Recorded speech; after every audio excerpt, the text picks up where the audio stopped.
به نام خدا. انواع زعفران رو خدمتتون میخوام توضیح بدم. زعفرانی که مشاهده میکنید زعفران نگین هست، زعفرانی که برای صادرات مناسبه و از نظر شکل و درشتی زعفران درشت کشیده و اتویی هست، با دستگاه خوش میشه. طبق تصویر دارید مشاهده میکنید. عطر و طعمش کمتر از زعفران سرگل هست، اما از نظر درشتی و زیبایی و شکیل بودن زعفران خیلی شکیل هست و مخصوص صادرات هست. زعفران بعدی که دارید مشاهده میکنید زعفران سرگل هست. ظاهر و شکلش شبیه زعفران نگین نیست، یکم شکسته تر هست و اما عطر و طعمش عالی هست. به حالت طبیعی و در طبیعت خوش میشه و در جلوی نور آفتاب خوش میشه و اما عطر و طعمش از زعفران نگین بیشتر هست. زعفران سرگل مناسب آشپزی، منزل و رستوران ها هست و زعفران خیلی با عطر بالایی هست.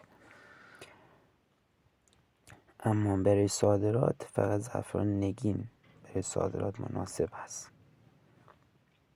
زعفران سرگل رو دارید مشاهده میکنید.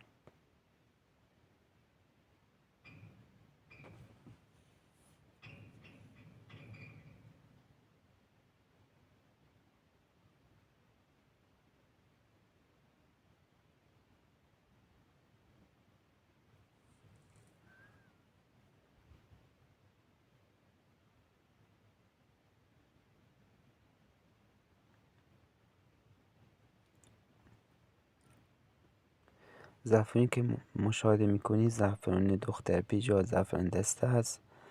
این زعفران ریشه و کلاله به هم چسبیده هست و کشاورز این زعفران رو گلها رو که پر میکنن ریشه و دسته به صورت ریشه و کلاله به صورت دسته روی هم قرار میگیره و اینجوری که در تصویر مشاهده میکنید در میاد و زعفرانی هست که دیگه یعنی غیر قابل تقلب هست. عطر و طعمش اندازه زعفران سرگل هست. عطر و طعمش عالی هست.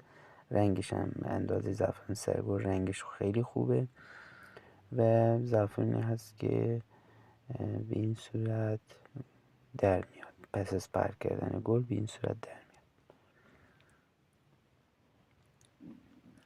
زعفران دسته رو دارید مشاهده میکنید.